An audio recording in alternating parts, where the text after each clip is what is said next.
Você costuma cantar parabéns no seu aniversário, colocar sobre a mesa um bolinho, algumas velas e soprar essas velas ao final do parabéns? Você pode estar cometendo um grande pecado. Será? Vamos comigo até o final desse vídeo que a gente vai tratar esse tema e outros temas relacionados à paganização e à herança que o cristianismo tem muito desse paganismo e também de alguns pontos da filosofia grega. Nós não faremos nenhuma edição nesse vídeo, então se eu atropelar alguma palavra, se eu cometer alguma falha, vai perdoando aí, tá bom, crente? Existia uma deusa na mitologia chamada Diana, e para o culto a essa deusa, para uma cerimônia, era levado uma vez ao ano, há quem diga, um bolo redondo com algumas velas sobre esse bolo, e ao final da cerimônia soprava-se aquelas velas com o intuito de a fumaça ser espargida, o desejo das pessoas eram carregados e levados até os ouvidos daquela deusa. Nós herdamos daí o costume de, no nosso aniversário, uma vez ao ano, comemorarmos, fazendo um desejo após soprarmos a velhinha no final do parabéns para você. Mas fique tranquilo, crente, você não está cantando parabéns para você porque é pagão.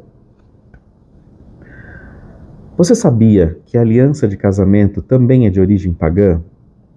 Você sabia que o vestido de noiva também é de origem pagã? A escala de dó a dó foi desenvolvida por um monge e essa escala, dó, ré, mi, fá, sol, lá, si, dó, ela foi desenvolvida para também ser construído um hino para uma determinada pessoa. Também poderíamos considerar uma idolatria. Os ovos de Páscoa também é pagão. Você sabe por que o mês de dezembro é o mês 12, e que o mês de novembro é o mês 11, e que o mês de setembro é o mês 9? Eu sempre faço essa brincadeira com meus alunos. Se você nunca parou para refletir por que dessas alterações, tudo tem um certo envolvimento pagão. Um outro ponto importante é que nós nos atemos muito a costumes, ritos, lendas e mitos, e esquecemos de seguir as verdades cristãs. Os ensinamentos apostólicos, por exemplo, deixado nas cartas paulinas. Eu vou fazer um convite a você, que está me acompanhando nesse vídeo, a ler comigo o capítulo 5 do livro de Gálatas, a partir do versículo 19. As coisas que a natureza humana produz são bem conhecidas. Elas são, : imoralidade sexual, impureza, ação indecente, adoração de ídolos, as feitiçarias. Você conhece alguém que comete esse tipo de pecado, não conhece? Inimizade, você não comete. Brigas, de forma alguma. Ciumeiras, os excessos de raiva, a ambição egoísta, a desunião, as divisões, as invejas, as bebedeiras, as farras, outras coisas parecidas com essa. Repito o que já disse, os que fazem essas coisas não receberão o reino de Deus. Mas o Espírito de Deus produz o amor, a alegria, a paz, paciência, delicadeza, bondade, fidelidade, humildade, domínio próprio, e contra essas coisas não existe lei. As pessoas que pertencem a Cristo Jesus crucificaram a natureza humana delas, junto com todas as paixões e desejos dessa natureza. Você costuma ouvir mais uma doutrina dogmática, como, por exemplo, a sua camiseta, irmã, tem que estar 3 centímetros para baixo do cotovelo. A sua calça não pode estar tão apertada, irmão. Ou melhor, irmão, você não pode usar calça curta ou bermuda. Você já ouviu que uma pessoa enferma com câncer terminal numa cama está num estado de purificação para que possa ver a Deus e purgar os seus pecados? Você já ouviu que andar na doutrina é simplesmente deixar alegrias dessa vida, como jogar bola, ou ir à praia, ir a um concerto, ir a um teatro, ou ir ao cinema? Você já parou para pensar que tudo aquilo que você ouvia como você está ouvindo a doutrina, na verdade eram usos e costumes? Quando te falavam a sua roupa tem que ser modesta, era como se você tivesse que andar totalmente fechada, e pior do que isso, A sua roupa não poderia nem ter etiqueta, não poderia ter marca. Nós esquecemos, queridos, que nós herdamos muito de um costume pagão e também muito de um costume gnosticista, filosófico, grego. O nome disso é o ascetismo. O ascetismo é uma ideia grega que a sua carne para ver a Deus, ou você para ver a Deus, tem que fazer com que a sua carne não sinta nenhum prazer e nenhuma alegria. E quando eu falo prazer, não está associado ao pecado, mas são as alegrias da vida cotidiana. Como que se a sua carne tivesse que sofrer para que você pudesse alcançar a Deus.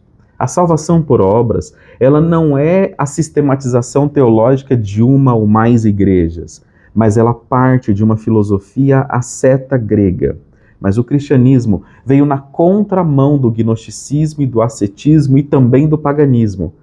É Deus que se fez homem e habitou entre nós, sabendo da nossa incapacidade. Bom, assim sendo, se eu não estiver enganado, está escrito assim que às vezes a gente coa um mosquito e engole um camelo. Você pode ser que esteja ouvindo tanta doutrina, mas não é doutrina. Você está ouvindo tanto costume e a doutrina cristã não está te admoestando, não está te edificando e não está te exortando. Nós pregamos nas nossas igrejas muito costume, muito ascetismo e muito dualismo. O que é o dualismo?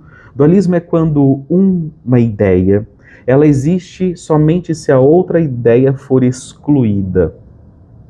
Uma em chave de exclusão a outra. Se eu sou um calvinista, eliminaremos todos os arminianos porque são do demônio.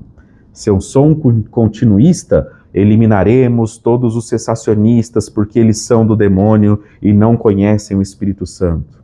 Toda vez que você vê um dualista, ele está trabalhando para excluir alguma outra coisa. O trabalho de Jesus, o trabalho do Evangelho, não é excluir alguém de lá de dentro. É tirar essa pessoa de lá de dentro e conduzir ao caminho do Evangelho. Tanto a paganização, quanto o ascetismo, quanto o dualismo, seria impossível explicar aqui em 10, 15, 20 minutos. Esse é um convite para que com essa semente você busque por si mesmo esse conhecimento e se desenvolva.